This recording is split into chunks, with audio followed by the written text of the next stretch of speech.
Ladies and gentlemen, welcome back to the True Life podcast. I hope everybody's having a beautiful day. I hope the sun is shining. I hope the birds are singing. I hope the wind is at your back. I have another incredible show for you today. I am incredibly honored to introduce a truly visionary guest, one whose work fuses the wisdom of nature with the depth of human psychology. Roger Duncan is not only a trained biologist and a Waldorf teacher, but a guide of profound rites of passage in the wilderness. With 30 years of experience, Roger has walked the wild paths of both nature and human transformation, bridging the gap between our internal worlds and the natural environment that sustains us. Roger's journey took him through pioneering roles at Ruskin Mill Education Trust, where he crafted therapeutic education programs for complex adolescents, immersing them in the transformative power of woodlands and wilderness settings. As a systemic family therapist, Roger now works within the NHS and in private practice, guiding individuals, families, and organizations to find innovative, nature-infused paths to healing and growth. But Roger doesn't stop there. He is the author of Nature in Mind, a groundbreaking book that examines the deep-seated madness at the heart of our modern world, a world that has severed its connection to the ecosystems that sustain us. His writing is a clarion call for reclaiming our indigenous relationship with nature, a topic he champions through webinars and immersive course in eco-psychotherapy. With a career dedicated to blending systemic thinking with ecological mindfulness, Roger is at the forefront of a movement that seeks to heal both the individual and the collective by reconnecting us to the earth. Today, he joins us to share his insights, wisdom, and the healing potential of the imaginal world. Roger, thank you so much for being here today. How are you? Thanks, George. Thanks for inviting me. Just honor to be here. Great to meet you. Yeah, well, I appreciate it. It's likewise. I'm super stoked that you're here. And when I started looking and researching for interesting people like I do on my podcast, I came upon this idea that's been this nature of mind and the sort of rewilding of the mind that seems to be kind of taking place. And you've been at the forefront of this for quite some time. How did you have this brilliant connection with nature, and what got you started? Well, that's a good question, George. I think I've always been connected with nature. When I was a kid, my parents had a big garden, and I used to spend my time in the garden. I remember they had a big nut tree, a hazelnut tree. I used to crack nuts with my teeth, and they had lots of old apple trees. And I used to run around in the garden, and I just really connected with nature in a really strong way. Yeah, I mean, is there any better teacher than is there any better teacher than a garden? There's the battered coastline or a waterfall, but a garden is a great place to begin learning about systems and relationships. What do you? Yeah. I find myself out there sometimes, like just wandering through nature, and I'll look down and you'll see this little ecosystem of a big tree, a shade tree, and underneath it are these little plants propping up and these ants. Like there's a whole ecosystem there. Exactly. A lot of learning. Yeah. There is, yeah. And what I write about in my book was one of the seminal moments was when I was exploring this old chicken run we had in our garden. We used to be the next door neighbors, and it was abandoned chicken run, and it was all the stinging nettles were all dead and everything. And I found a little skull of a mouse. It's the first time I found an animal skull. And when I turned it over and looked at it, I had this really strong sense of well-being from the skull, and it was like. It was like a hit, and I thought, wow, this is amazing. And that kept me, I kept going back to try and find that sense of connection. And actually I found, I spent a lot of time collecting animal bones, animal skulls, and each time, I got that sense of real connection. Much later, I realized intellectually what that was about. But when I was a kid, it was just the visceral fun of finding bones and animals and that kind of stuff. Yeah, there's some isn't it interesting, the word discovery? Like sometimes you can be out there and you can discover these bones and discover these trees and also discover a lot about yourself. What do you mean later in life you found out what it meant intellectually? What did it mean? Well, I mean, what I did is I explored, I suppose I explored that feeling that, what it means to be in nature. So I was drawn to spending more time in nature, more time in wilderness, because I grew up in the UK. The closest we have is Scotland, which is pretty wild. It's not America in terms of space, but in terms of the power of the nature, it's pretty strong.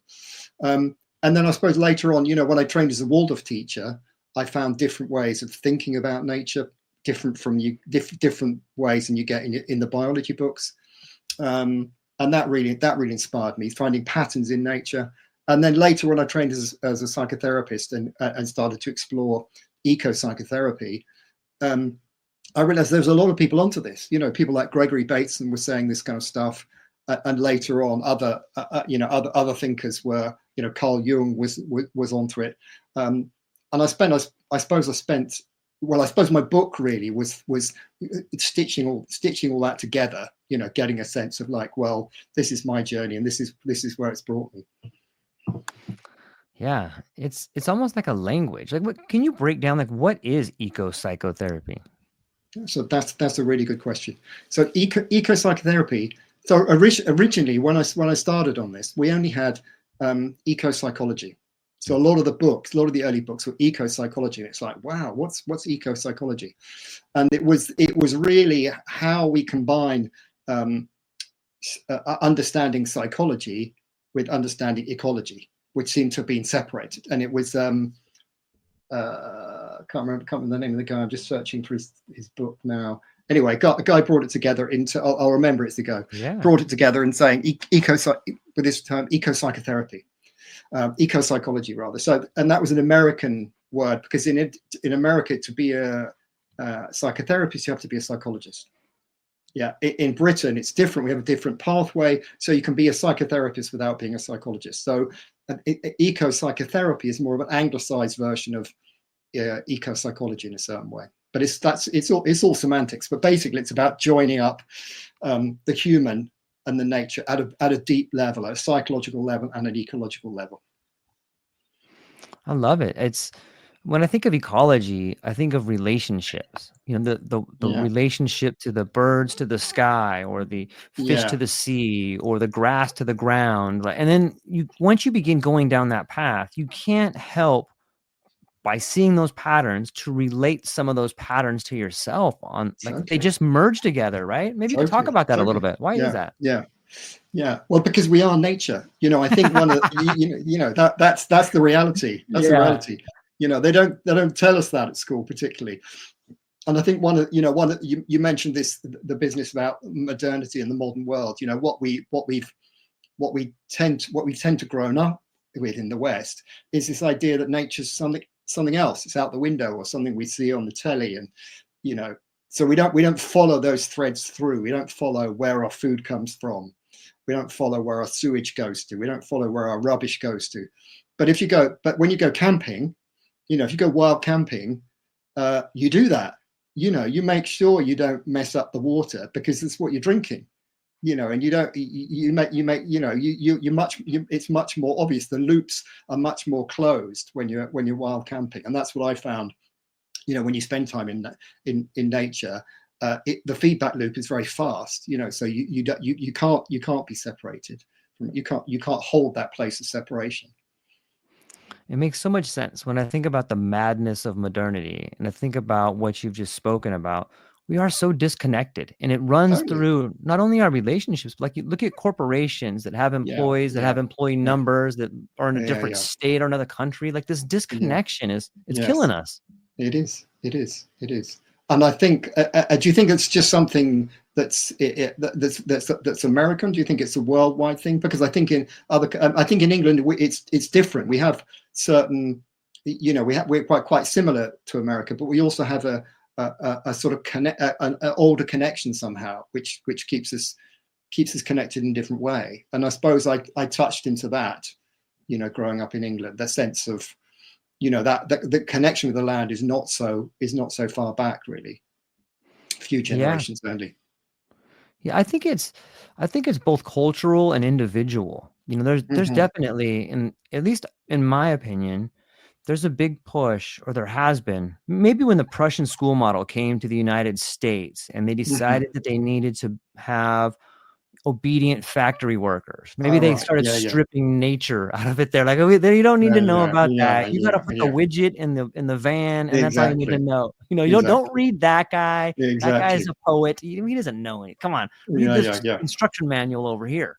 So I think it starts early. I think it starts in school, and I don't know if it It's was old school. malicious, but I think it's a process, and it's a slow evolution of distance from nature so that you're willing to do things that you wouldn't normally do.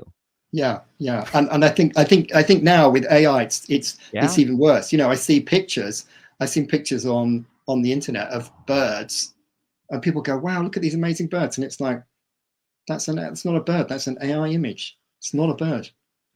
You know what I mean? Yeah. It's interesting to think about how far we can be disconnected, but it's also amazing to think how quickly we can be reconnected. And you've done a lot of that with kids Mm-hmm, and mm-hmm, yourself. Maybe you can talk about we can dive deep more into why we're disconnected, but I would like to mm-hmm, hear a little bit more about the process of reconnecting, because you've done it to mm-hmm. a lot of people. Maybe you can talk about some of your experiences Yeah, reconnecting yourself and youth and yeah, people. yeah. So as I said, I was always interested in nature, and I started training as a Waldorf teacher. I began to see that there are these real deep patterns in nature, fractal patterns that are kind of Yes. telling us something about how nature works, and it's not just survival of the fittest, Darwinian evolution. There's a whole connection that's under that's under the surface. So I got really into that, you know, in terms of looking at animal forms, looking at plant forms, and got very good at reading what those patterns were about. And then about quite a few years ago now, I started at an innovative college in the UK called Ruskin Mill College, and it was based on Rudolf Steiner's ideas about connecting, because in Waldorf education, Rudolf Steiner's ideas, there's a strong connection with nature, art, um, socialization, relationships. Anyway, this project was based on craft and land. So the idea was we would take students who are disadvantaged or had complex behavior and teach them through contact with craft and land work. And my role in those days was to develop the fish farm. We had an old fish farm that was a kind of historic fish farm, and we developed that for the students to work on, so that they actually were exposed to nature through building the ponds and looking after the fish.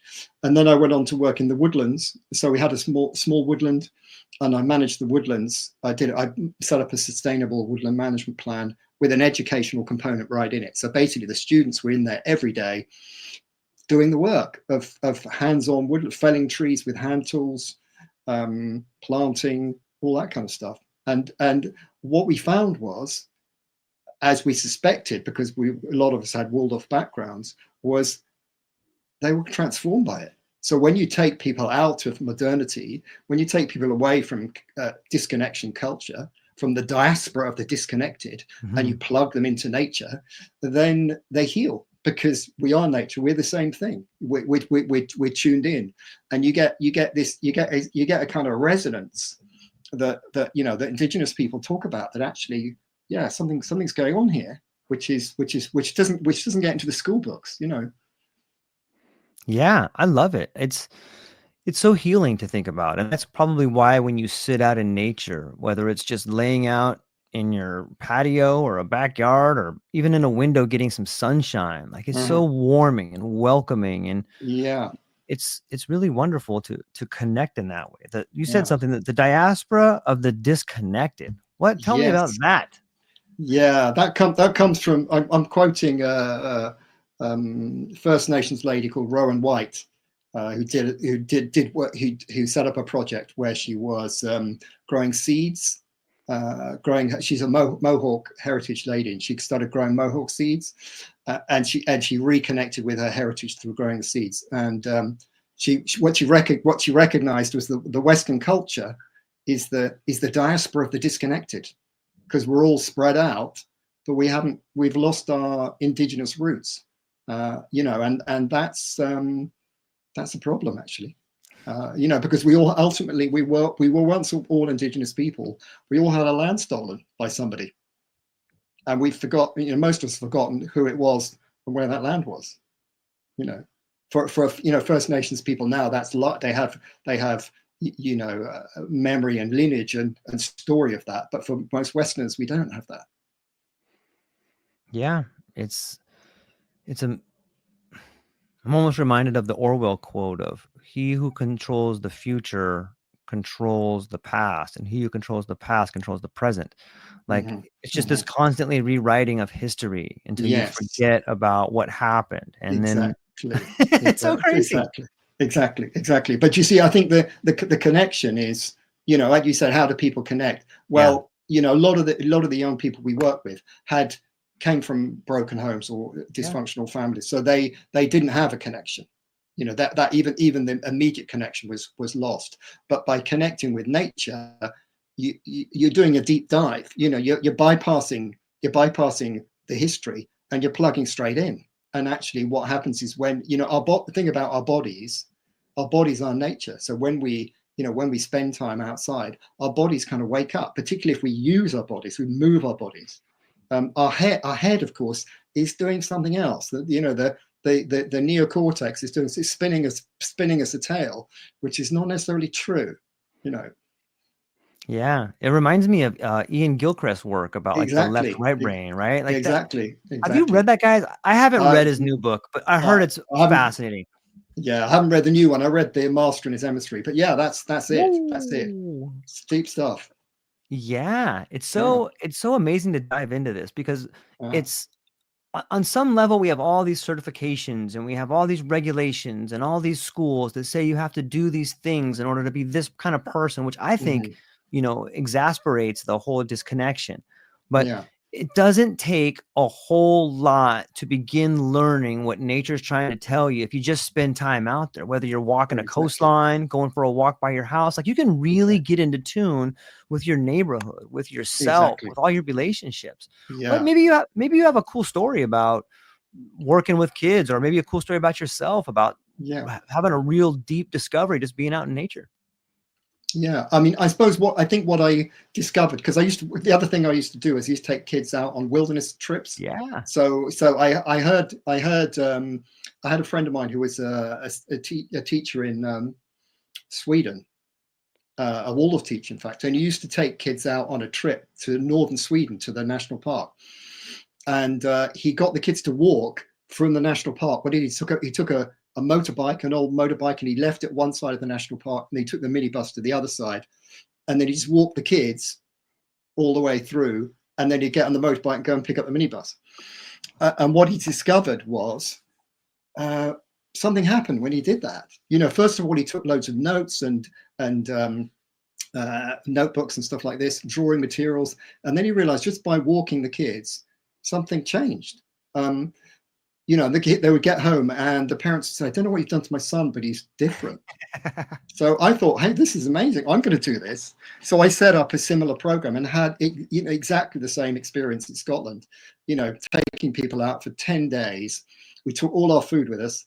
So we didn't have to see anything that was human made pretty much for 10 days. And what you notice is after 4 days, people drop into a place that people just, there's a relaxation of the body. And it's all about the body.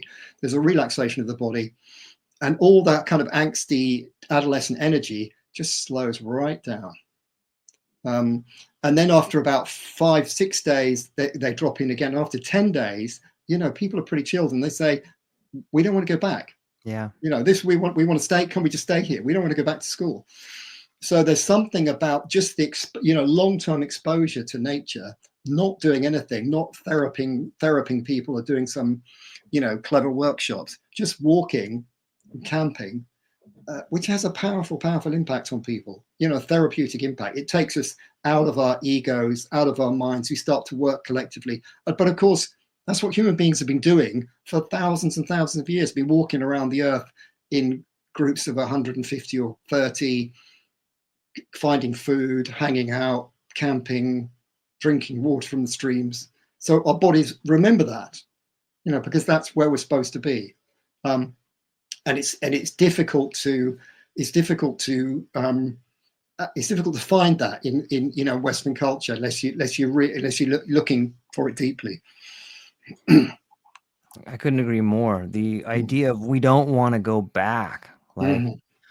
man, I see that happened in my own life when Did it? Did it?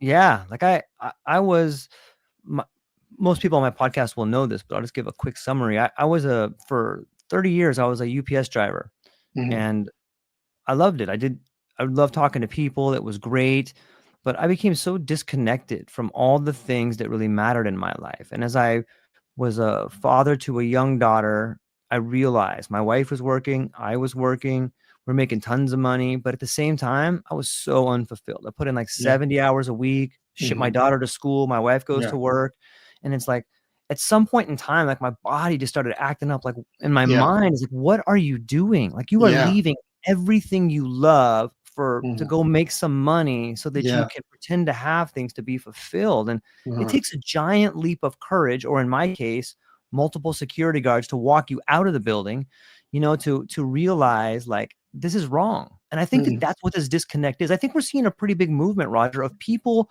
coming to terms with this idea of I don't want to go back. Like on Yeah. some level, the connection, Yeah.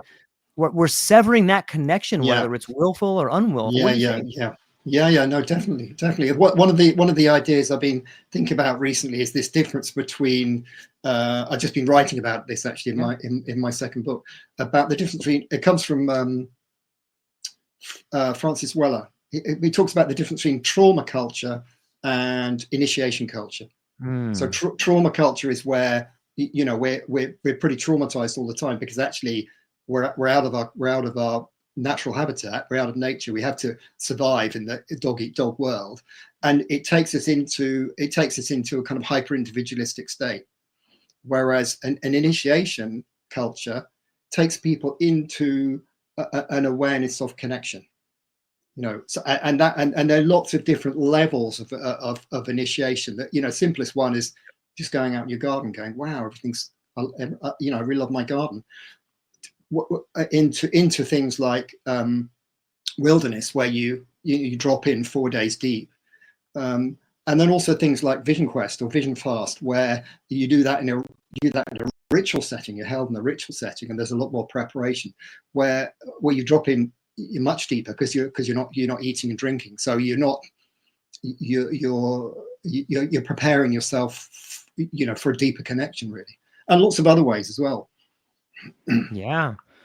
Yeah. I titled this one The Rites of Passage, and All you know, right, good.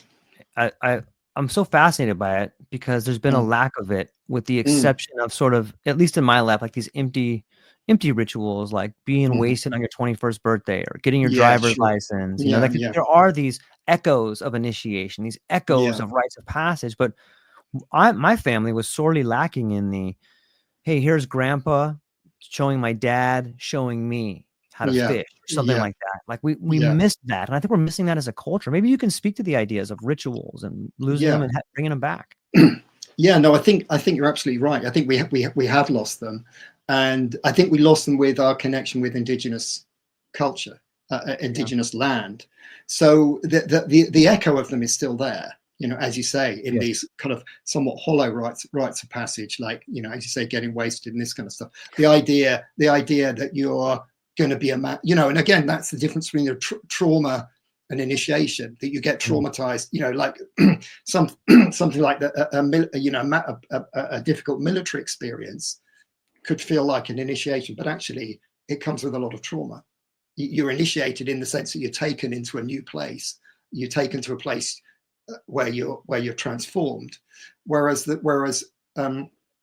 traditional cultures that I've read about, and the work that I've done through the School of Lost Borders, um, and further reading, is that the initiation is really about letting go of the ego. It's a dying practice.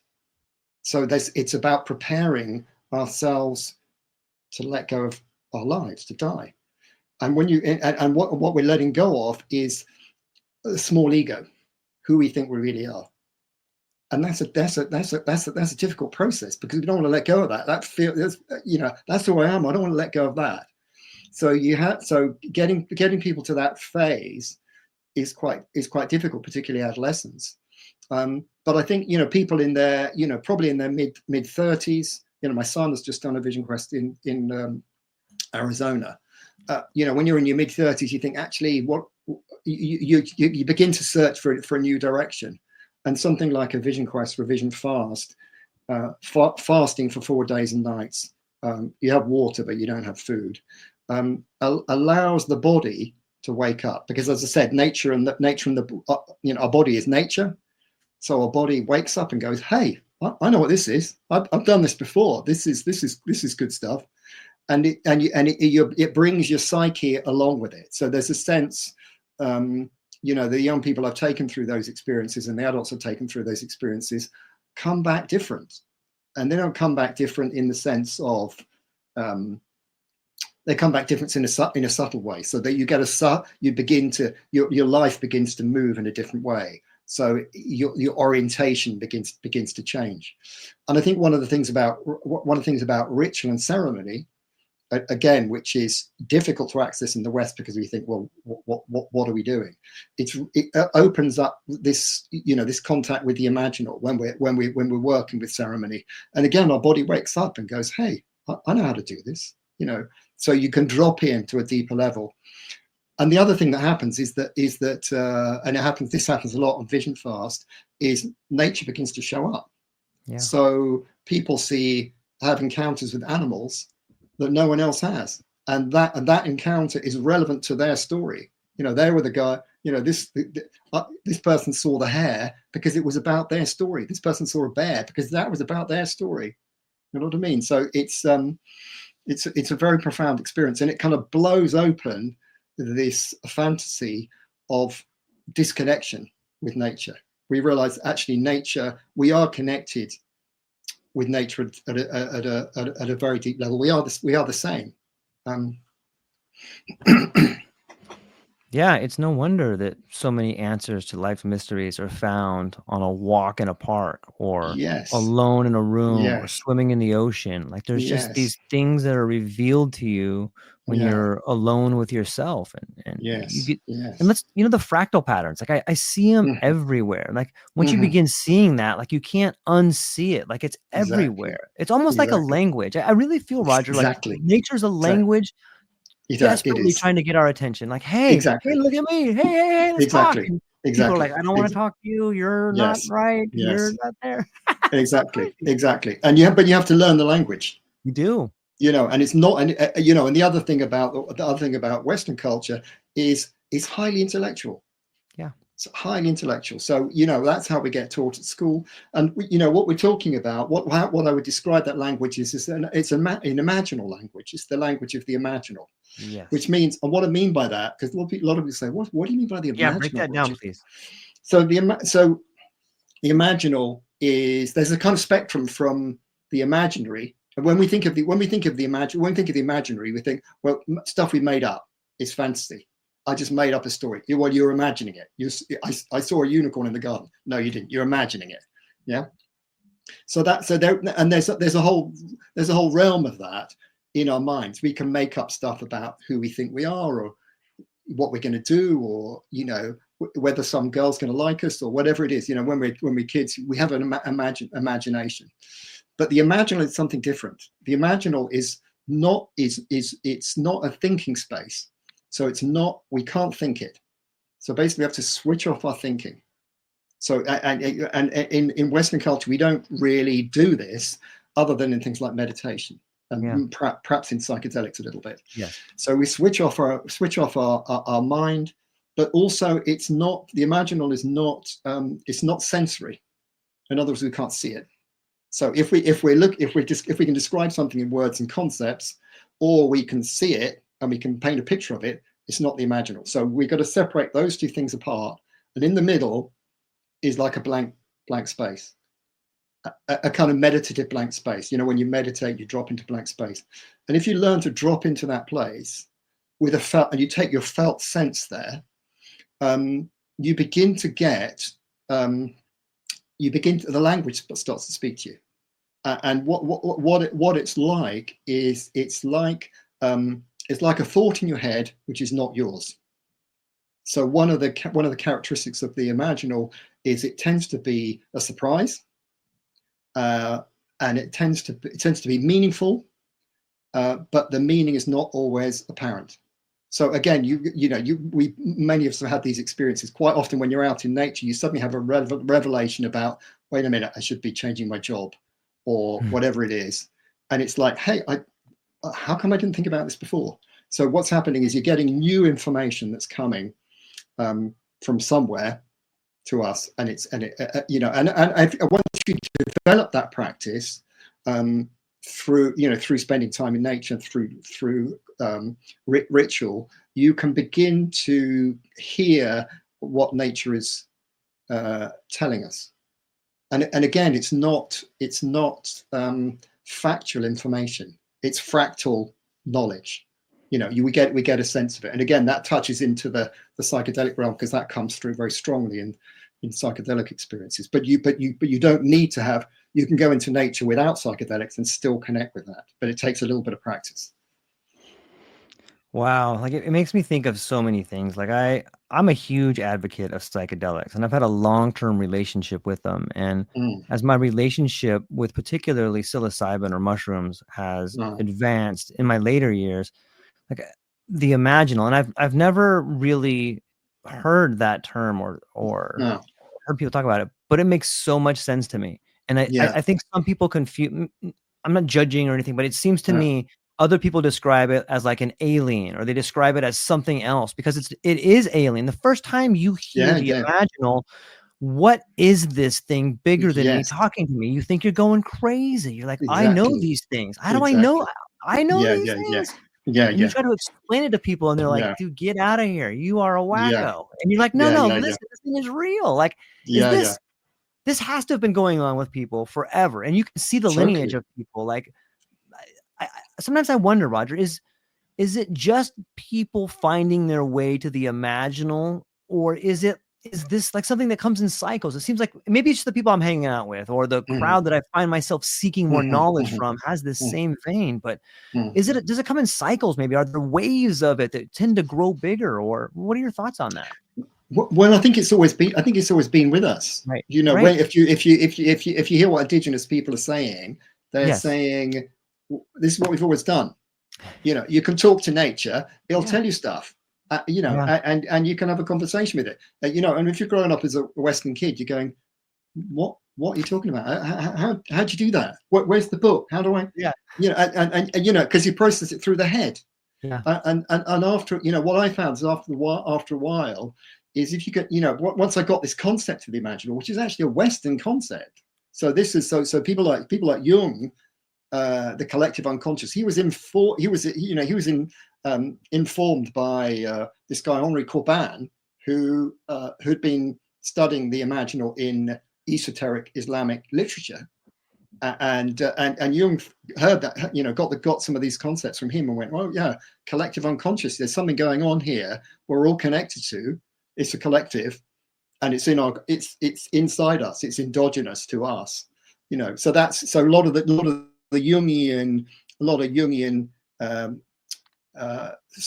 deep psychotherapy touches into this space, and you get this space in therapy as well. When you're deeply into a therapeutic space, sometimes what happens, something arises between the two people, between yourself and the client or the patient, which is new. It's new information, and it's surprising, and it's healing, and it connects. So you're part of the therapeutic process is you're dropping into that kind of blank canvas space, allowing something new to come in, which and I would say it's the imaginal. And part of what I've been doing in my writing is trying to get clear about the language, because a lot of it's about languaging. And if you get if you can't language the imaginal, you're never going to find it, because it's a hidden place. It's that secret passage in all it's the secret doorway in all those fantasy stories. The Lion, the Witch, and the Wardrobe. And how do you so they can go through the wardrobe one day, the next day they can't go through it. Yeah, there's such a rich connection to language, because in these spaces, whether it's a psychedelic journey or a walk on the beach or a profound moment of uncovering when you're alone, or whatever it is, the only term we have for it is like ineffable, because you can't describe it. That's right. It's imaginal. Like it's there. It's exactly. you can't it's almost like you can't like people have to have the experience for them to thoroughly understand what it is. Maybe that's part of the initiation. I think that's exactly right. That is part of the initiation, that people have the experience. They have some crazy experience and they come back. But then you've got to have some elders, some old beardy guys who go, oh yeah, I know this one. I've been there. I've seen that being, whatever it is. And they've also learned from their dads, their grandfathers, you know. And what the other thing I've learned about the imaginal is there's a spectrum between the imaginal and magical thinking. So you can go when you can go off the deep end here with magical thinking, where you think you're God or the universe is talking to you, and you can become a bit crazy. What keeps the imaginal grounded is you can share it. So you can share that space. You can travel into that space with someone else. In a psychedelic space, sometimes in a dream. Sometimes people can have the same dream, but you can also cultivate it through dropping into ritual space. So I work with a friend of mine, Lucy, who's been doing a lot of this work for a really long time, and we're able to drop into an imaginal space where we have shared images. And she can lead me, because she's a little bit ahead. She can lead me, and she can say, "Do you see that?" And I go, "I can't see that, but I can see this." She says, "Oh yeah, and I can see that, but there's this," and so it's in a sense, I can get the same visuals, if you like, that you get from psychedelics, but also in dreams. So there's this sense that you can access. There are a number of thresholds into this imaginal space. Yeah, I agree. Shout out to Lighter. Lighter, thanks for being here today. You're an awesome human being. I love when you're chiming in. She says, our true identity would be labeled as highly delusional in today's world. Yes. But again, I think that comes back to the story that we're running, the Western story we're running. Yeah. We're born, we're empty vessels, we're filled up with stuff, we make a living, we die. Yeah. End of story. That's not what indigenous people are saying. They're saying, no, we're cosmic beings. We've been around here a long time, and we got a mission, and everyone's got one, and it's super important. And we as elders, we need to know what it is, because we can help young people find themselves. So it's really about changing the narrative, and it's finding a place where it's legitimate to have an alternative narrative, and school isn't that place. Yeah, it's such a fascinating journey. I know so many cool people, yourself included, where once you start figuring this thing out and you've been around it long enough, like you're almost compelled to help other people try and see it. I mean, you can't tell them, you can't force them, exactly. But you can reach out to them. If you see someone on the cusp of it, you can be like, hey, have you noticed this other thing over here? You can subtly tell them, like, look at this, look at that. Exactly. And then it will be their own idea. And then they become another person that's awoken to it. Yeah, exactly. Yeah. I got a question coming in here for it. And they say, this one's coming from Clint Kiles. He says, many see environmental destruction as an external issue, but you argue it's deeply tied to human mental health. What psychological wounds mirror the wounds of our planet? Okay, good question. What's his name? Kyle? Clint. Yes, Clint. Okay, Clint. Yeah, so basically, one of the branches of Western psychotherapy, the Jungian, Jung talks about this realm, which is called the psychoid realm. And the psychoid realm is when you go deep inside, nature and mind, our identity and nature are one. In other words, the separateness drops away. And there's another guy, Jeff Kripal, who talks about the philosophy of this, which is called dual aspect monism, which means monism is everything is the same. We're all one, but the two aspects, we language it differently. I'm over here, you're over there. We're different, or I'm here, nature's out there. So when you begin to get that, sense, what we realize is the psyche, the human psyche, the collective human psyches, and the earth, the ecosystems of the earth are connected. It's the same stuff. So there is no separation between, our mental health and the mental health of the earth. And I think one of the things certainly I'm experiencing, and maybe other people are experiencing, is some of the crazy things that are going on in the world now, particularly on your side of the pond, affect us. Because we're connected, and part of it is, you could switch your phone off and it would all go away. But actually, that's not how Indigenous people have described it. They're saying we're all connected. Everything we do is connected, because all the stuff, our psyche, our identity, all of nature, has its root in the imaginal world. It has its root in the dream time. That's where it all comes from. That's the mothership. That's where that's the place to go. So I feel the mental health crisis and the environmental crisis are two aspects of the same thing. They're in a kind of dance, really, and there's no clear, it's not clear which way it's going to go, really. Yeah, I forgot the great. I'll butcher the quote, but I'll try it. I believe it was no, I'm losing the guy's name, but it's a race between fear and love, or chaos and something else. But I wish I could remember it. But and you see, I think it ties in with this trauma and initiation, because actually, if we're traumatized, we go, well, I'm going to look after myself, because that's all I got to do. I don't trust anyone else. If you're initiated into recognizing that actually we're connected, then your gesture is much more like, actually, I need to play my part here. I need to find out what I need to do to make this place a better place for everyone else, because everyone else is me. We're all connected. Yeah, I'm just taking a moment to think about the relationship between trauma and initiation. And you spoke earlier, like trauma is an initiation, and maybe that's what the collective, maybe that's the, I think it's well. What some people are saying is, we're going through a collective initiation, right?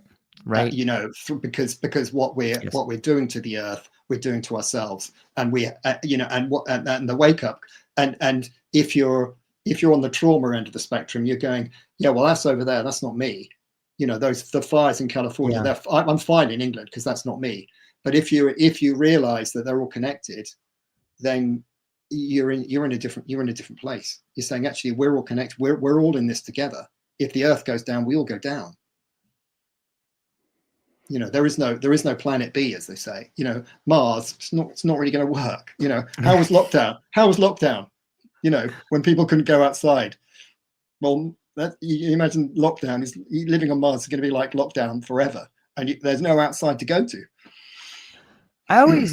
This is probably an unpopular take, but I can't personally understand the concept of going to the moon or going to Mars. Like, in my opinion, you as an individual can no more go to the moon than the ocean can go to the moon.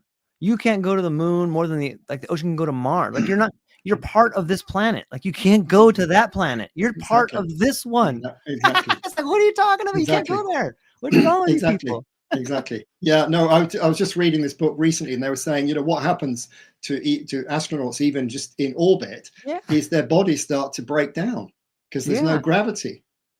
So it's not really going to work out. But you see, the more interesting question from a psychotherapy point of view is, what's that about? Because why would somebody want to go somewhere where they can't survive and there's nothing there? What are they running away from? And it could be, that's an interesting question. Maybe responsibility, maybe running away from the very thing that would free you. Like, that's what it seems to be. Responsibility is we need to take care of the earth because it's us. Right. Yeah.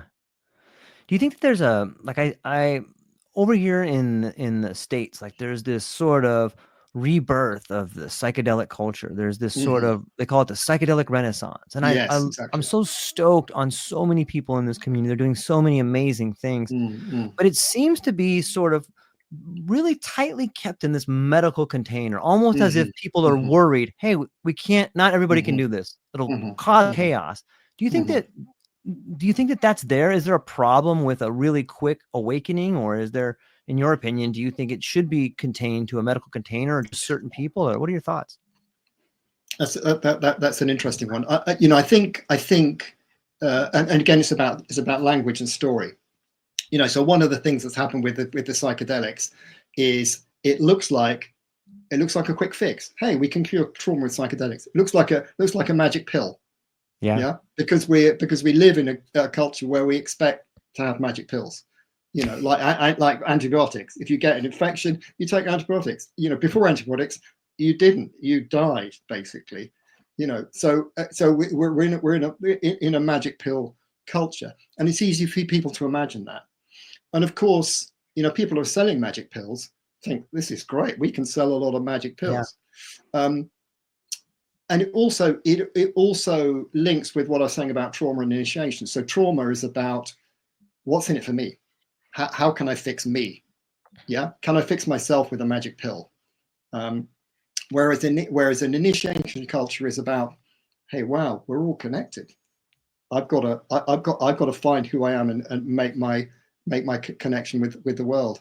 So I think what's happened with the psychedelics is the medical narrative, which is obviously backed up by big pharma, has created a narrative around psychedelics, um, which is business as usual.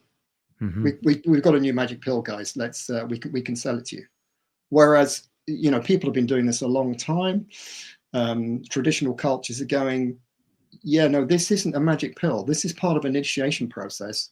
And a part of the initiation process, you need to know what story you're plugging into. You need that. You need all those old Mm-hmm. grandmothers telling you what this is about and what these stories are about. And they're much, much bigger than these little head trip stories we have in the West. They're imaginal stories. They're mysteries. They're mysterious patterns, which we don't know the meaning of right now, and it might take us years to figure out what that is, and we have to stay humble with that, and we have to stay humble to what it's telling us, rather than saying, yeah, I want to fix my trauma so I can get back to work, or improve my business, or whatever it is. So I think it is problematic that it's held within a purely medical model, because the story is not big enough. It makes a lot of sense to me, and Mm, it's not only because I talk to a lot of people, but I think people that live it, like you, on the topic of, I want to fix my trauma so I can get back to work. Like maybe mm. your work is the trauma. You know what I mean? Well, yeah, exactly. Why are you working so hard? Is that trauma? You know what You know. a big part for me, and I think other people, is it is this thing about identity. Like you've been fed this cookie cutter idea of who you can be and what you can be since you started going to school. Hmm. And it's, by the time you're 30 or 40 or Hmm. 50, it's Hmm. very difficult, like you said, to let go of this Hmm. identity. It takes Hmm. courage to be like, I'm not going to do it anymore. What Hmm. about your Hmm. family? What about your money? What about that car? Hmm. What about your Hmm. house? How are you going to live? All Exactly. these what ifs, all these Yeah, hows start exactly. showing up. And it's like, Yeah. you really got to start working through those and come up. And for anybody within the sound of my voice, like if you're there, man, I want to give you a big hug. Congratulations. If you are in the Yeah, midst dear. of a personal crisis right now, that Yeah, is the wake up call. That is the yeah. initiation. That is Exactly. the point where this force Exactly. bigger than you was telling you, like, look, I love you. Get out of this. This is the Yes. problem. You have Yeah. to Yeah. face it though. It's hard. It's Yeah. hard to have the courage to do it. Don't you think? Yeah, definitely. But also, it's because I work with a lot with adolescents who come from Yeah. difficult situations, Yeah. and it's about the story. Yeah. So again, they don't have all these grandmothers telling stories from the Yeah. past. They have Netflix or the Right. culture or what they learn at school. So the idea that actually there's a bigger picture than the one we're living is not available. Unless you unless you can access therapy, which is expensive. In the UK, Yeah. you can access it for free, which is amazing. But even many therapists are still running a more of a medicalized model, like a magic pill model, because that's what's funded. I think what's interesting with the integration of psychedelics and psychotherapy is it's opened up psychotherapy to much more of a imaginal space thinking, which is closer to what our ancestors, indigenous ancestors, have been doing, which is, who are you really? Tell us what you come here to do, and we'll help you do it, rather than you got to get your exams and get that job. Man, it reminds me of the stories and the myths and the old books where you would read and students would come to the teachers and be like, the teachers would be like, who is this young woman over here? Who is this young child with, well, let's see what gifts they have, and like, it just seems like such a more beautiful way of education is trying to figure out like what gifts this person has. And instead of trying to give them these books to read, I don't know. It's amazing to me. Yeah.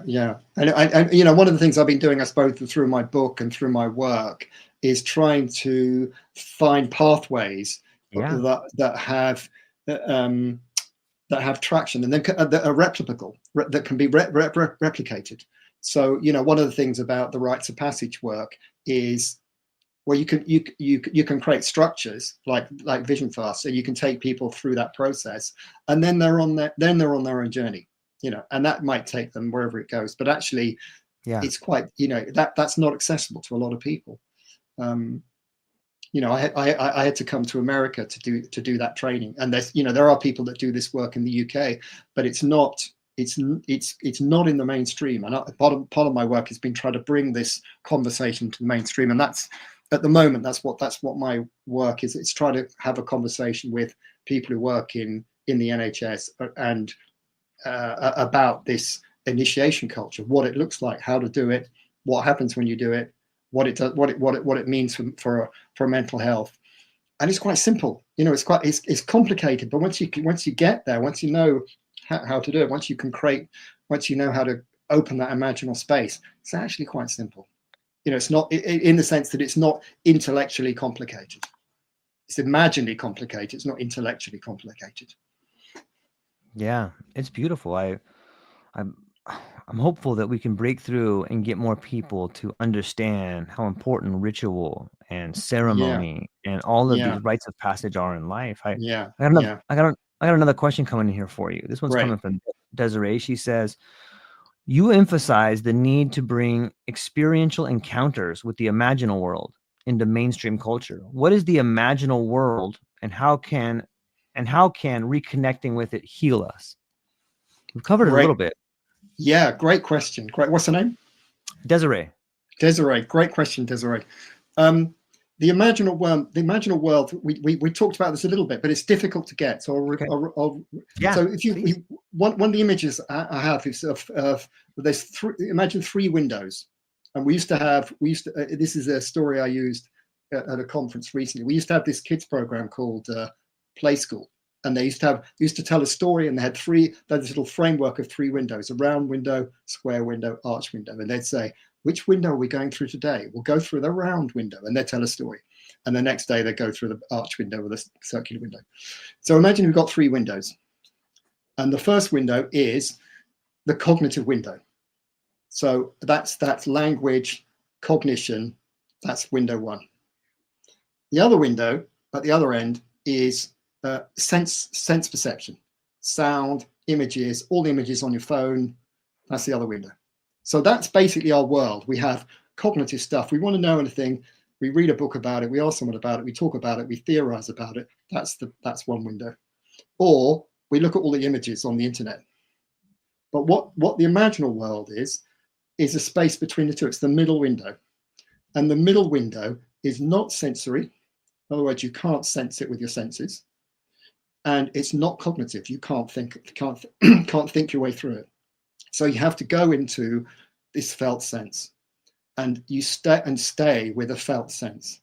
And if you open that space and stay in that space, then the felt sense begins to talk to you through like thoughts coming into your head. So what I'm saying, Desiree, is that's the imaginal world. It's about holding that middle space, which is not cognitive and not sensory, and cultivating that. And as I said before, it's a shared space. So, if we go through that on our own, if we go through there with our own ego, then we get into magical thinking. We become crazy people. Yeah. But the thing about the imaginal space is it's a shared space. So George and I, we can have a shared dream, or we could have a shared experience, a shared ritual. Yeah. Or I could hear your ritual, and I could witness it, and in that process, it becomes grounded as a reality, as a truth, in the way that as a heart truth. We know it in our hearts. We know that to be the case, and that's what a lot of the in Europe, esoteric practices in Europe were involved in that, finding gnosis, heart knowing through the heart, rather than knowing through the head. And so that's the space, that's initiation space, and then we can go through there, and then we can begin to hear what nature's talking to us about. I love this. I love the idea of the 3 windows. Like, for the first time, it really helps me to understand not only the beauty, but the perils of psychedelics and the imaginal. Like, when you look, like, there is real potential for someone who's very, very talented and intelligent to hop through that first cognitive window and just start a whole bandwagon, and then everybody else is like, this guy just ruined it for all of us, man. Exactly. Oh, I get it. Like, it's interesting to see that. Like, you catch the holy man syndrome. Like, it's exactly. Oh, it's amazing. Thank you, Desiree. That was a beautiful question. We got another one coming in here. This one comes in from Neil. He says, do you believe Western psychology is fundamentally incomplete without an ecological and mythological perspective? Yes, for sure. So that's a no-brainer. And the reason it is because the human psyche, which is the soul, that's what psyche means, the human soul, is ecological and mythological. So if you're doing psychological work without that, you haven't got the whole package. Yeah.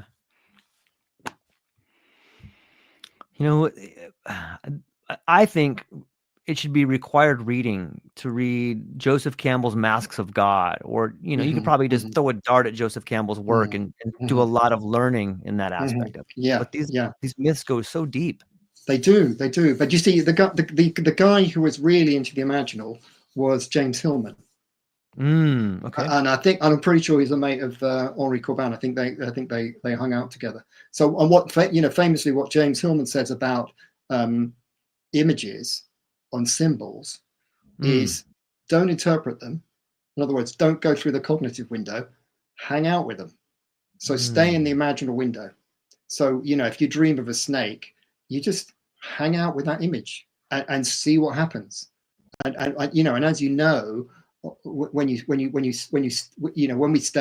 we stay with something, it shapeshifts and forms. It transforms. It changes into different things, and it begins to tell us different things. So there's a real power in learning to travel in the imaginal realm, really. Thank you. Like, I have been having, for me in this podcast, and I do a lot of images and some artwork too, and it's really begun to grow in a part of me that is borderline addiction. Like, the world of imagery to me speaks so loud that I can almost not concentrate on other stuff. It's like, what is this? It's addictive. It's addictive stuff, isn't it? Whoa, it really is. It's so meaningful. I felt maybe that's why, like, the cognitive language, the words we use, the linguistics of today are a fantastic tool, but it seems so often we just talk past each other, or they lack meaning, especially meaning. Like, it seems so meaningless language sometimes. Exactly. Yeah. What was the gentleman's name? Henri Corbin? Was that Henri Corbin? He's a French philosopher. He's Cobin. He's spelled. Corbin, but he's French. Corbin. I see. I can't wait to look up some more of the things that he's been writing about. We got more questions though, so here we go. Great. You've worked with individuals, families, and even organizations. Have you seen systemic healing, where reconnecting one person to nature creates a ripple effect in their community? That's a good question. I can't think of a direct example. I suppose the examples I have are of young people who've gone out, been on trips with me, and have come back and said, and the families noticed them changed, but also they've come. I've met, these young people 20 or so years later, and they were saying, "Oh yeah, that trip we did with Roger, that was the best thing I ever did at school." And it's like, okay, great, I'll take that. But actually, I didn't do anything. I dropped them in the space. It wasn't like I did some magic thing. And so so there is a sense when you work systemically in a clinical setting that you can change one person and it just changed the whole system. Because what happens with families and organizations, of course, is they're kind of enmeshed in a pattern. So, and if you take a significant person in that enmeshed pattern and change it, then the whole pattern begins to change. So thinking about it, actually, I have worked with organizations where I've worked with individuals and the organization began to change. What happens is, in my experience of organizations, is the stuckness goes up the hierarchy. So I work with a couple of managers, and the problem was these managers weren't talking to each other. So I got the managers talking to each other, and they realized they didn't really have a problem. Sorted, great. But what happened was that the kind of stuckness went up to the board of trustees or wherever it was, the higher level, and they weren't interested in doing the work. So it's like, okay, I can't reach that because and it's that sense of ego and initiation is, when you get higher up in an organization, you don't want to rattle a cage. You don't want to change. You don't want to change your identity because you're earning a lot of money, you've got a lot of power. Yeah. Whereas in initiation culture, there's a sense of, okay, dying practice. Like, what can I let go of? What can I let go of that's going to open up new space for me? So I think, I hope I'm answering your question. So I do a lot of work working with systems clinically, but also working with individuals outside. I do a retreat. I've done a retreat for a couple of years, taking people outside, a mini vision fast, and actually people are changed by that. Yeah, it makes sense. Especially when an individual begins to change their life in a way that's meaningful, it changes all their relationships because they're different. Sure, so they're going to relate to everybody else different. Totally. Some people don't like that. Some people, hey, why don't you go back to the old person? We like that guy better. Exactly. Oh, it's so. One thing I really love about all this is it is accessible to everybody. Like, you don't need anything but the courage to sit in the dark. You know what I mean? It's there for everyone. Well, it is, if people know it's there. There is a sense that, it's like the question, well, what is the imaginal? Where are you going to learn about what the imaginal is unless you read Henri Corbin or Jung or somebody? So we don't have roadmaps for how to get to this place. And we can hear about indigenous stories of initiation, but you think, well, that's way back then. It's not. I can't possibly do that. And I suppose one of the revelations for me was realizing that I was an indigenous person. That is far down the line of having lost my connection to my stories and my initiation processes, but I have the right to refine that, and I have a birthright to refine that, as all humans do. We have a birthright to be connected to the earth because we are the earth is us. But it's a question of how you find your way back there from a Western culture. You can't just steal indigenous people's stuff because that's inappropriate. But it's about being informed by indigenous practices to find a way back to something that we once all connected to.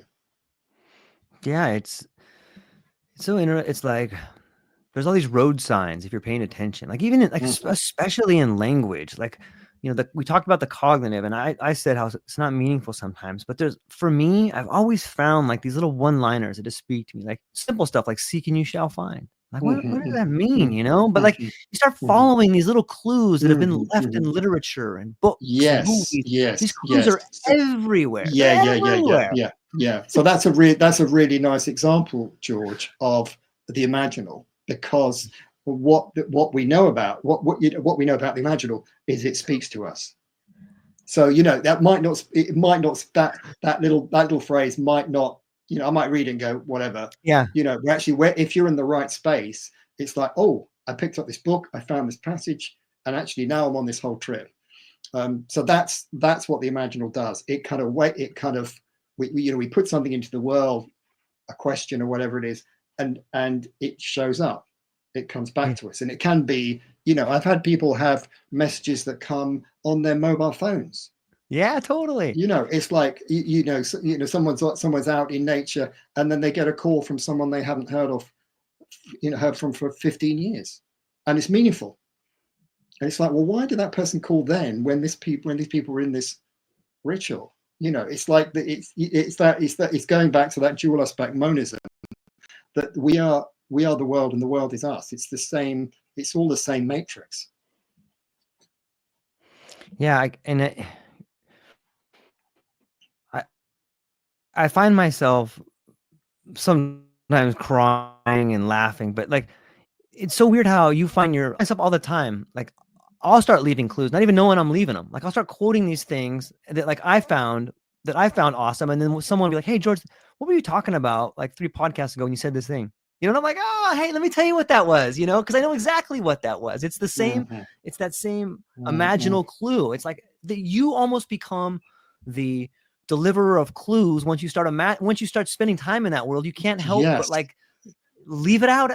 I'm not saying it right. It's hard to explain, but it's there. Yeah. No, I kind of know what you mean.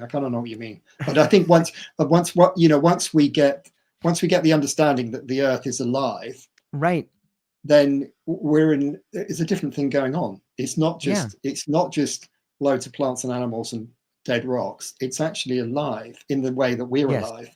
And we, the separation we feel, which again is what Indigenous people have been saying forever, the separation's a lie. We're not separated. Yeah. So, but finding the connection takes a little bit of work. You have to dig deep. You have to be in communication with the imaginal. You have to do what the imaginal asks you to do sometimes. Sometimes you don't want to do it. So, Yeah. One that I found recently is each step reveals the next. And that's pretty tricky because for me, like I've always had or wanted to be certain. I've always wanted to have certainty in my life, but that's an illusion. Right. Like there is no certainty. There is no certainty. Yes. No, that's right. Yeah. It's amazing. All right, we got a bunch of these questions stacking up, Roger. So are you okay on time? I'm good. Yeah. Okay.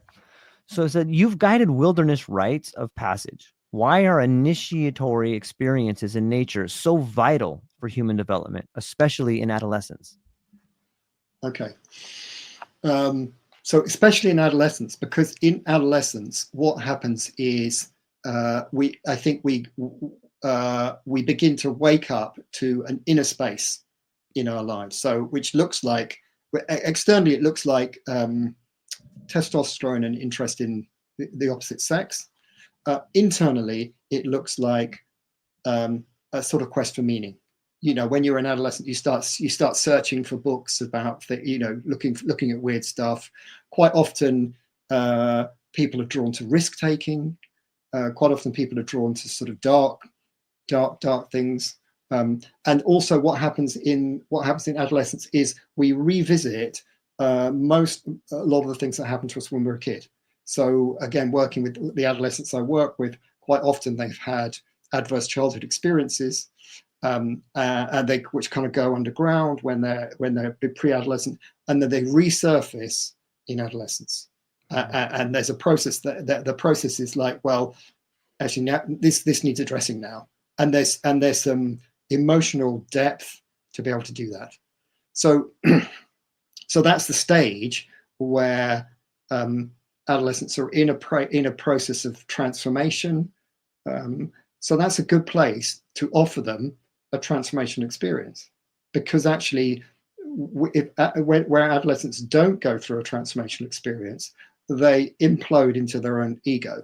And so what you end up with is egoism and narcissism, because you close down on your adolescent identity and protect it, rather than dying to it and allowing a new aspect of your identity, a deeper aspect of your identity, a more connected aspect of your identity to show up in the imaginal space.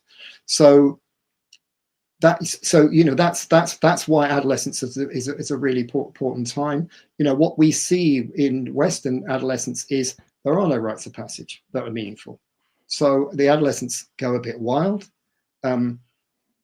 Quite often they do risk-taking behavior, which can result in death or self-harm or destruction of other people and property. And then when they become adults, they don't have a map of or a somatic marker, a feeling inside themselves of how they're connected and who they really are.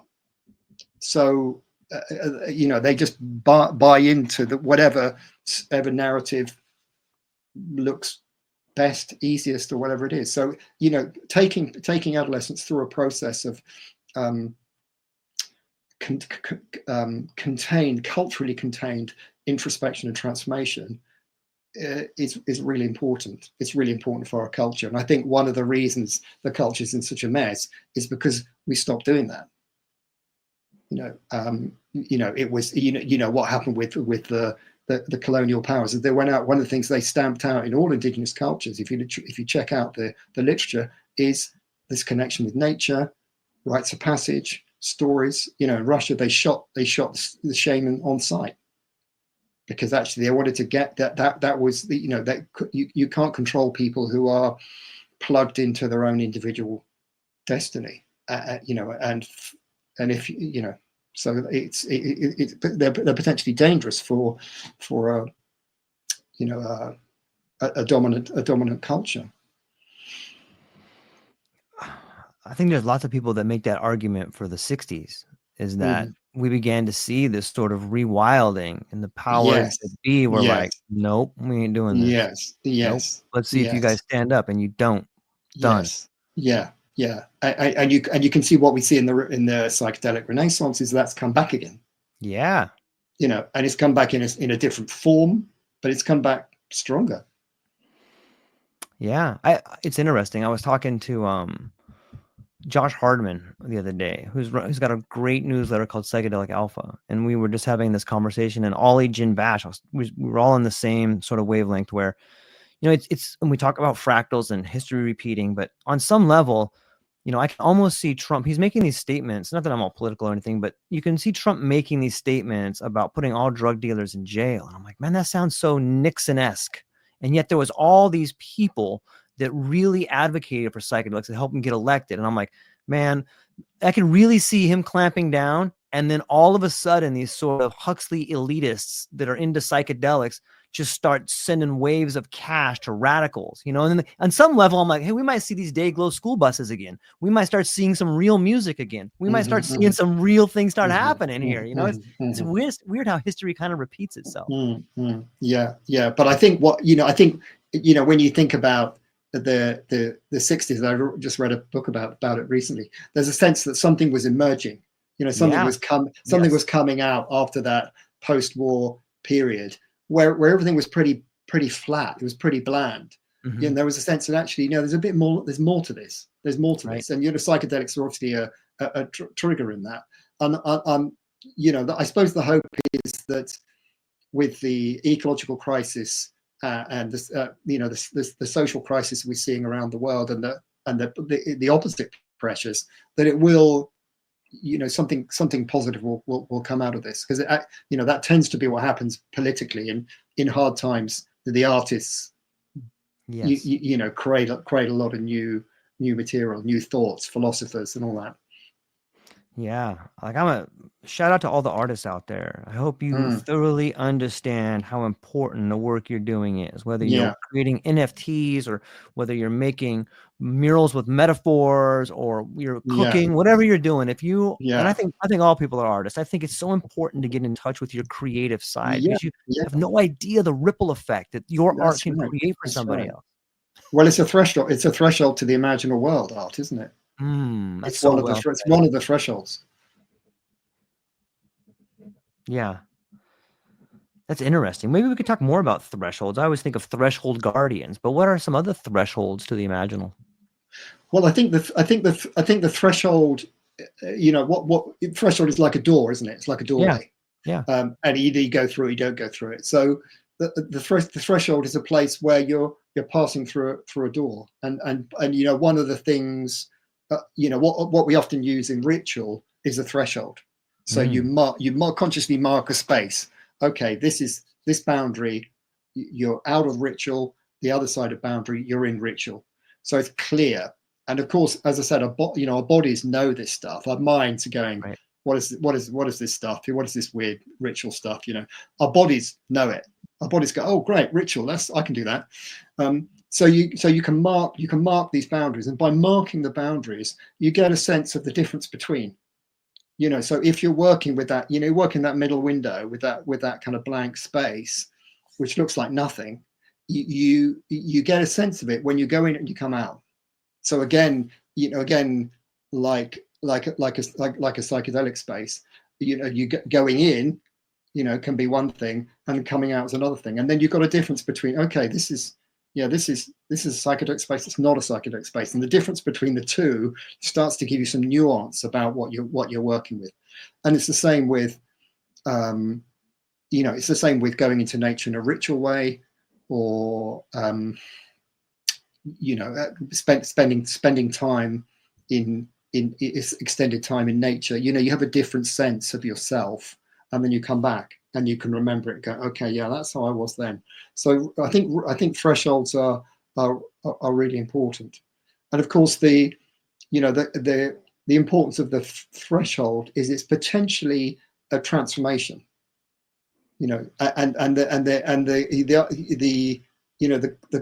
I mean by that is we don't know what's on the other side. So if we knew what was on the other side of the threshold, like moving from your living room to your kitchen, it's not a threshold, it's a doorway. It's not a threshold because you know what's in the kitchen. You're not going to be different. But if you're crossing an imaginal threshold or a ritual threshold, then there's an element which is a dying practice. You're going Mm-hmm. to leave something behind.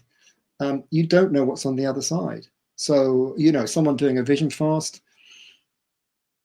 just camping out for 4 days and nights without any food. I can do that. That's fine. But you don't know what's going to come up. And it's because it's a deep ritual, because it's an imaginal ritual. It brings up a load of fears and anxiety for people, which are real, because actually we're stepping into the unknown. And part of the imaginal is the unknown. Part of I think part of what we have in Western culture that's gone off the rails a bit is everything's known. You can go to the supermarket and buy oranges from all over the world. Every shop has every shop has what you want. There's no unknown unless there's some kind of the planes get grounded or something. Yeah, it's a great point. It's a great point. Shout out to John Anthony Cafe. He says, baby, child, adolescent, adult. Yeah. Mm, It, mm. you know what? There's another threshold that I'm curious to get your thoughts on, or maybe another rite of passage that we don't see. I wish there was more of, and that is sort of like the transition from adult to elder. Like when you get in your Right, 50s, like right. that's a big one. It's like, where are these Yes, people at? Like now I'm supposed to do this. Wait a minute, what am I supposed to do? exactly, Who am that? You exactly. have another who am I kind of going on. Exactly. And I suppose what I've found in my, and for me, Yeah, my link with this, I returned to psychedelics when I was 60. I nice. had some mushrooms when I was at university, and it was like I saw some lights, and wow, this Sure, is sure. it's just a trip. Whereas, returning as a older Yeah. in my 60s for a ritual ceremony, it's like, okay, this is now we're in a different ballpark. Yep. We're touching into something which is, all the things that some of the literature, the indigenous literature and some of the medical literature tells you about what's going on there. So, yeah, and I think for me, as I've got older, that threshold into the imaginal world is much more easy to access. Partly because I'm not bringing up family and working as much as I was, but also there's a porosity that comes as you get older. You're looking beyond your life, so you begin to have a different sensibility to what that threshold is, and also you begin to. I feel I've begin to develop the skills of being able to cross that threshold and come back and get stuff and learn stuff. But Yeah. as you say, who because it's really valuable that it's shared, that you have mates to go, actually, what did you experience? Do you experience this? Do you experience that? And I experienced that with my friend Lucy. But there are, and I have a men's group that I also do that with. But again, there's not a lot of wise elders out there who know this work. Not that I know of. I mean, there are spread around the world, but they're not easy to find. Yeah, it's you have to really go looking, and I love You that do. quote of when the student is ready, the master will show up. Maybe it's in an old book, or maybe it's Yeah, in a phone call that a guy knows somebody, or maybe it's in exactly. your wife's father or your wife's mother or Exactly. something, but they're Exactly. there, and you really Yeah. have to look, though, and that's Yeah. part of it, though. Like you have Yeah. to be sort of, I don't maybe called to do it on some level, or willing to do it, or have the courage to do it. Like, is Mm-hmm. there any going back? Like, sometimes I think that, like, I've learned that my opinion is there's no going back. Like, once you cross over, you can imagine you could go back, you could think about going back, but you can never go back. Like, that part is done. And like Mm. that should be something we celebrate, but Mm. I don't Mm. know. What are your thoughts on not Mm. going back, never going back? How do you mean? How do you mean going back? Going back to your Yeah. Like, younger self? so let's say the ritual, like, okay, I'm going to try to put this in words here. So bear with me if I don't get it out exactly like Yeah. it is. No. Like, Fine. when I've read some really cool rituals where they talk about an indigenous tribe, and the gentleman that was describing it says it's getting to witness time through different ages of your life simultaneously. And it's Uh-huh. this aspect of a young child watching his brother go through a ceremony to become a man, who's watching Uh-huh. his father at the end of the threshold, whose father's Yeah. watching his grandfather. On some Yes. level, you're getting to Yes. experience all parts of life simultaneously, and Yes. there's no going back. You can see Yeah.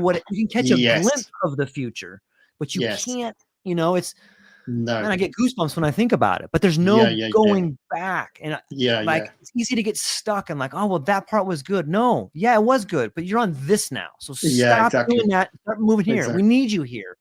Exactly. Exactly. Exactly. Yeah. Yeah. Yeah. No, I'm thinking of this experience of deep time, which is Okay. exactly that. Where you can have the experience of things are connected. They have a Yeah. story. They have a narrative, if you like, where they're connected, or less of a narrative, more of a fractal pattern.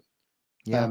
You can resonate with these things, um, and again, I think because we don't have so many concepts like that in Western culture. We have Yes. chronology. We have Yes.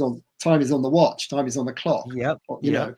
So there's a sense like, well, it's Tuesday again. I can just do Tuesday. Well, actually, no.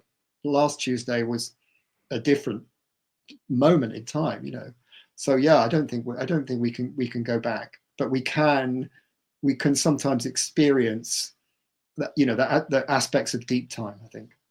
It's so well said. Like, it makes, like, I think that is part of moving, at least in my limited experience. And this is just my opinion of it, and what I've learned so far is that moving from moving through middle age into becoming someone who's on the cusp of maybe being an elder, or moving to that space, your fundamental relationship with time changes. Like, oh, okay, I used to punch this clock. Now these days kind of blend together over here, and like it really allows you to see the world in different ways. It reminds me kind of, who has a great part about this is Mircea Eliade, and he talks about in his book, The Sacred and the Profane. He talks about sacred time and how I can share sacred time versus profane time. What? Maybe we could just dig a little deeper on this. What are your thoughts? Yeah, sacred and profane time. I'm not familiar with that, but I'm saying the sacred. What I've learned. When in my first vision fast was this difference in the sacred and the relationship between the sacred and the profane. That actually in the West we tend to think of sacred as churchy. It's a church. Yeah. You don't mess around in church because it's sacred. Whereas actually that's a very Western idea. I think for indigenous cultures the boundary between these two is, from what I've heard is more porous. So there isn't it's not so serious. Life's more of a, we can take life a little more lightly.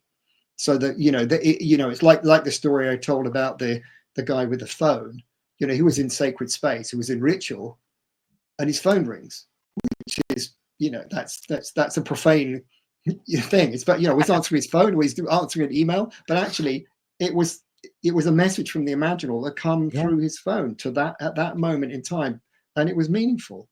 So there's something about not judging, I suppose, in this. Yeah, it's so amazing to look back at one of my really good friends and one of the mentors and one of the incredible people I talk to, I'm fortunate to talk to on a long-term basis, is Dr. David A. Solomon, and he's the creative director at Christopher Newport University, but he's also a medieval mystic scholar. Oh, wow. And he's amazing. And he's, he speaks Latin and Hebrew and English, and he speaks all of the Greek. So he's read all of these texts in their original language, and he's written up about like Julian of Norwich, and just, he can quote Aquinas till you're blue in the face. And it's so amazing to get to hear his insights on how he sees some of these books, like The Cloud of the Unknowing, and like, there's all this rich history for people that find themselves pulled towards mysticism. Like, there's so much rich history to explore and learn and make your own and experiment with, isn't it? Yeah, no, I think there's a very rich history in Europe. I think it was, certainly in England, there was a conflict with the church, in terms of, a lot of the burning of the witches and the breaking of those wise woman lineages through the church at a particular time, over quite a long period, actually. Yeah, it's amazing to think about all that history, right? Oops, my headphones are kind of jacking. Okay, we got some more questions coming in for you.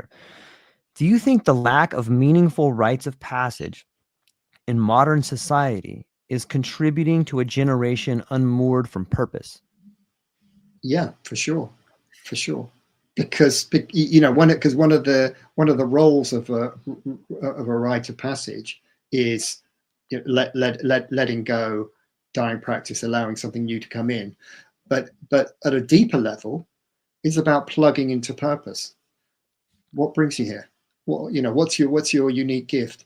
Bill Plotkin, who does this work in America, in Colorado, talks about our eco-psychological niche, that everybody has a place, an ecological position, if you like, on the planet. Every person has a place that they fit in the world, and that has the quality of a pre-earthly intent.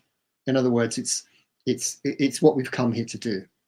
And once you find that, I think, then it's pretty clear what you need to do. It doesn't mean it's easy, because it's quite difficult, because no one else is doing what we're doing. So it's not like you've got loads of mates who are doing the same thing. It's like, oh, that's what I'm doing. It's pretty lonely, but actually, I'm connected to that at a deep level. And without that, or without the knowledge that that's even a thing, then it's very easy to get untethered. And that's what we see, that's what we see with a lot of adolescents. They're looking for something to tether themselves to, which is deep and meaningful. So they're looking for, is it music? Is it in, fashion? Is it in political groups? They're looking for something to tether themselves to. And actually, the traditional knowledge is one, there's a tether for you and it's yours, and you got to figure out what it is. But I can help you do it, because we've got a few psychotechnologies to get you on the way. And a rite of passage, a soul-centric rite of passage, is one of those things. It's about plugging people into their soul, or plugging people into the mothership, connecting with the big picture. Yeah. So John Anthony Cafes, thanks for chiming in over here. He says, baby, child, adolescent, adult, crisis, middle age, old age, death. Is there an internal witness to this? I think, this idea. What are your thoughts? Well, I think I suppose it depends. An internal witness. Yeah, I think there probably is. And then maybe that is the soul. That's the sense that actually, if you find that place, you're able to witness yourself going through those stages. But of course, there's another part of us, an ego part, which gets caught up in all the stuff, like, am I an elder? How can I call myself an elder? And everyone's going, no, you're an elder. Other people can see it sometimes easier than others. And again, that's why community is so important, because actually we can get caught in our own ego world. And if you've got elders or people around you, they can often mirror back to us who we are more clearly than we can ourselves, unless we're really plugged in. And not that many people are plugged in, really. It's a great point. It's maybe why isolation is so suffocating. Like, we don't know who we are unless we're part of a community. Yeah. What, you think it's... Yeah, and I was thinking, and again, the other thing about a traditional initiation was it was a giveaway. You did it for the community. It wasn't ego. It wasn't like an ego matriculation. It's about you. I'm doing this for the greater good, for the wider system, the systemic intelligence of the earth. It's not about me. Yeah, it brings up for me the question of the observer effect. You know what I mean? I wonder if that's tied into it. What does the esoteric say about the observer? I'm not sure. I mean, I know the power of witnessing is very powerful, isn't it? Just being witnessed. Yeah. And again, I think that's really important. Yeah, it's so interesting how it fundamentally changes your behavior. Just by someone watching you has an incredible influence over whether you do or you don't. I bring up the esoteric because I always see the symbol of like the eye, and it's like something's always watching, whether it's used in a negative connotation, or I like to think of it as a positive connotation. Like, someone is always watching. Like, that's why you are the best version of yourself. And that's why you can communicate with something bigger than you. You can reach out to an intelligence that's right there because it's watching. Be part of it. Don't be afraid of it. And maybe that's that internal witness. Maybe you are maybe we're just watching ourselves all along. And I think sometimes you can pick up on that. You get a sense of like, oh yeah, no, this is I'm on track now. And other times it's like, I've no idea what I'm doing. Yeah, it's a great way to be. There's probably a lot of work you can do there with grounding and just that insight. This comes in from Betsy. Betsy says, if humanity does not change its relationship with the earth, where do you see us in 50 years? Is there hope for a return to balance? That's a good question. Where do I see ourselves in 50 years? And again, it comes back down to stories. So what stories do we have available that take us 50 years into the future? One of the things that you probably remember, George, from these books, this old science books we used to get when we were kids. There was this hockey stick curve into 2000 and space Yeah. travel. And it was like, Stone Age, the plow, the horse-drawn vehicles, and then it kind of went. Whoop. So now we're there, and it's like, what are we doing? And it's pretty clear that it's not sustainable. There's a kind of Emperor's New Clothes effect going on, and we don't have a story other than Netflix, dystopian sci-fi movies where the Earth, where AI is taken over the world. So one of the things we don't have is we don't have deep time stories for how we negotiate crises. And again, one of the things the traditional cultures had is they had deep time stories of how the Earth has ended before and how people have negotiated that, more than once. So one of the great quotes from one of the books I was reading is we need better science fiction. We need better imaginative stories about how we're going to make it through to the future, because if we have stories that are too small, then we're not going to make it. But what does that mean? I mean, it comes back to this sense of a rite of passage. Is we're facing a threshold, and we don't know what's on the other side. The classic picture of the threshold is the caterpillar to the butterfly. Mm-hmm. The caterpillar, has no wings, has no reproductive organs, doesn't know it's going to turn into a chrysalis, doesn't know it's going to turn into a butterfly, because when it's in the chrysalis, it completely dissolves, and then it transforms into something else. So we're at that caterpillar stage where we're kind of munching up the planet, going, how do we stop this? And what we know about the Earth, the system, the ecosystems of the Earth, is that what we know from old stories is, well, it's alive, it's a being. It has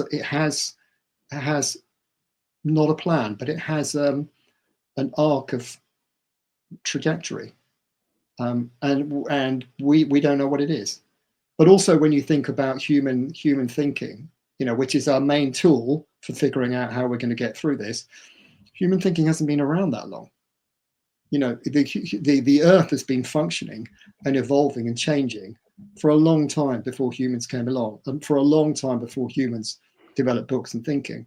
So the idea that we can think our way through this is hubris, really, because actually the Earth's doing something. We're part of it. Mm-hmm. Something's going to happen, and we're going through that threshold, whether we like it or not. We don't know what's on the other side. So part of what we can do is find a way of keeping ourselves settled with the unknown. And one of the ways to do that is through something like rites of passage, a threshold process, a dying process, where you face the unknown and learn how to be comfortable with that. So yeah, I don't know if that answers your question there, but that's where I'm at with that one. I like it. I see it a little bit different, and I'll offer this story for Betsy, is that I think we've been in the chrysalis. I think we have made it through the consumption phase, the same way the caterpillar just consumes the entire plant until it can't anymore. And I think what you're seeing right now is the beginning of a new form eating through the detritus of the old. And you're right about the story. Like, we were fed this story of consumption, that we'll live like the Jetsons and we'll have flying cars. Sure. And that story is not true. We're not there. It's not happening. And therefore, that story and the people that spun it, maybe not the people that spun it, however it was spun, the articulators of the story, like that is the detritus through which we're eating. But I see so many talented young people, and like I firsthand am participating in this incredible art explosion where I'm like, oh, this is a wing emerging right here. What does this thing do? Whoa. So for me, when I hear a lot of these stories, and I have a young daughter, and her school talks a lot about overconsumption and saving the planet, like I offer this as a story of hope. Like, we are emerging as a new Yes. form right now. Like, it's coming. It's here. History, or the future is here. It's just not evenly distributed. Like, Yes. I'm so thankful. It's beautiful in so many ways. If you can allow Yes. yourself to suspend that other myth of we've overconsumed, we're killing Yes. everything. We needed to. Yeah. And now we're here. Now we have to make Yes. the changes necessary to be in this new form. Will we do it? Will we chew our way out of there? Will we be born? I hope so. A lot of times children die in birth, and it's possible, but I'm hopeful for it. What are your thoughts? Yeah. No, I think so. I like that idea. I think you're right that actually, young people are coming with a different imagination, Yes. and they're not, a bit like the '60s. They're not buying the story of the old guys, but also it's beyond, it's that middle window. It's beyond Yes. It's beyond our imagination. We can't Yeah. think, We that's can't. we can't think what it is. We can't regulate it or moderate it or even Right.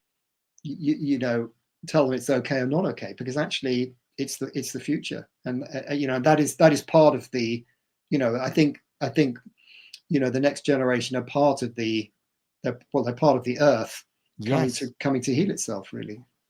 That is so beautiful. I gotta write that down. Yeah, I'm so enamored by the youth and how quick they are to adapt and use these new Exactly. technologies. And there's another great quote. I think it was, you could probably take it all the way back to the Emerald Tablets of Thoth, where they talk about the inventor of a technology is the worst person to tell you what that technology is going to be used for. And you Yes, have all these AI exactly. guys out here like, this is what it's going to be used for. We're going Exactly. here. We're doing this. No, Exactly. no, no. Thanks for the Exactly. tools. Yeah. I love it. I love it. Okay, I got two more over here. I know you've been very patient with your time. So let me just knock out a couple more of my last two guests. If you could design an ideal education system that integrates nature, imagination, and systemic thinking, what would it look like?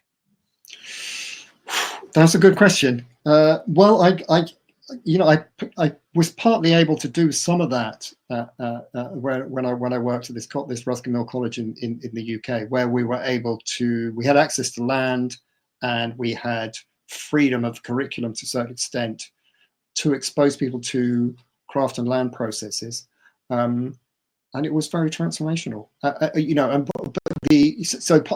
of, I think that there are a number of different things that are needed in that education process. One is contact with nature, and contact with nature in the context of creation, making something, doing something, not just hanging out in nature, but actually transforming natural materials into something beauty. The beauty way is the I think the Navajo, the beauty way. You actually have to surround yourself by beauty. So what that enables is it enables the bodies to calm down. There's a trauma healing element in that, I think.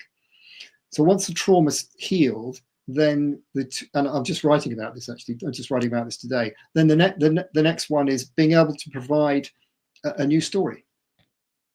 Opening a story from, we're just going to chew up the earth and it's all done, to actually, well, what if this? And those stories that resonate with ancient wisdom are really important, because they have imaginal shapes and patterns in them, which have wisdom that we probably don't even know. And then the third one is how to, psychotechnologies to reconnect, to plug into the great mystery, the great mother. And those can be things like vision fast, but also psychedelics. But then, and psychedelics are, have a bit of an edge to them for various reasons. But certainly a rite of passage, a ritual rite of passage, which enables people to find themselves and find their connection with the sacred is essential. And then if you've got all those three, then job's done, really. You can let people go and do what they need to do, create the wings of the butterfly. I love it. It's so true. This whole conversation has just made me understand the more frequent sound or feeling and imagery of the imaginal. Like, it's growing stronger. I think it is it's what once you get the imaginal, it takes a really long time. Once you get Yes. it, it's a game changer. Yes. I hope more people just hear that word and will explore and seek and find and look, because there's that other quote too. Let me just put this one out there for people. That which you are seeking is seeking you. Yes. Like, that's one of my favorites. Exactly. Well, that's the imaginal right there. Yes. You know, it's not about you. There's something that's looking for you, you know. There's something that's looking for you. I love that. Yeah. I mean, maybe that's that internal observer going, hey, no, you don't want to be doing this job. You want to be doing that job. Yeah. And you're going, but I like this job. It makes me feel good. No, that's the one. Yeah. It's so beautiful when you get to a point and when you can look back and be like, oh, I see. That's what was supposed to happen. And exactly. There's a lot of healing in there. Like, oh, there's a lot of healing. But it's very difficult to let go of the ego. It's so hard. It's so hard. Yeah. Okay. Let me finish up here with, first off, thank you to everybody in the chat who's hanging out with us and spending some time here. Great questions. Right. Okay. Let's see. What practices can people start today, right now, to begin rekindling their relationship with the natural world? Okay. Another great question. Who's this? This one, sorry, this one's coming from Christian. Great Christian. So, I think the simplest practice is to get your hands into nature or your feet into nature. So gardening is great. So just grow stuff or walk in nature without any agenda, without sort of headphones, without listening to a podcast, without naming the birds or whatever it is. Just spend time moving your body through nature. So walking in nature is really good, or touching nature, or doing working with natural materials is really good. Touching organic materials is really good. Bones, feathers, this kind of stuff, and just see how that works with you. And then that's an easy one. And the next thing is to find somebody who can take you into more of a ritual space, who can teach you how to make a ritual space. So you drop into the more of a imaginal space, and you begin to listen out for that thing that's talking to you, and practice that for a while, and then there are other things you can do, like therapy is really helpful, but it's difficult to access, or finding someone who can hold you through a rite of passage, like a vision fast. There's a lot of vision fast guides in the States, particularly on the West Coast. Sign up for one of those programs, and that'll open a lot of things for you. Fantastic. Well, Roger, before I let you go, where can people find you? Like, let's say they heard your story, they want to read your books. Where can people find you? How do they get a hold of you? Where do they get your books? What do you got going on? Okay, so I should have prepared for this one, shouldn't I? So my book's available, on these different sites, Soul and Nature. So you can get that off Amazon or Routledge or anything like that.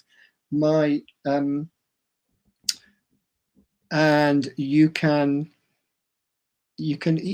email. I haven't got my. Let me just see if I can find my. Yeah. You might have to edit this bit out. Actually, LinkedIn is a good place to find me. Okay. People can access me on LinkedIn, and that's the easiest way. Let me see if I can find the email as well.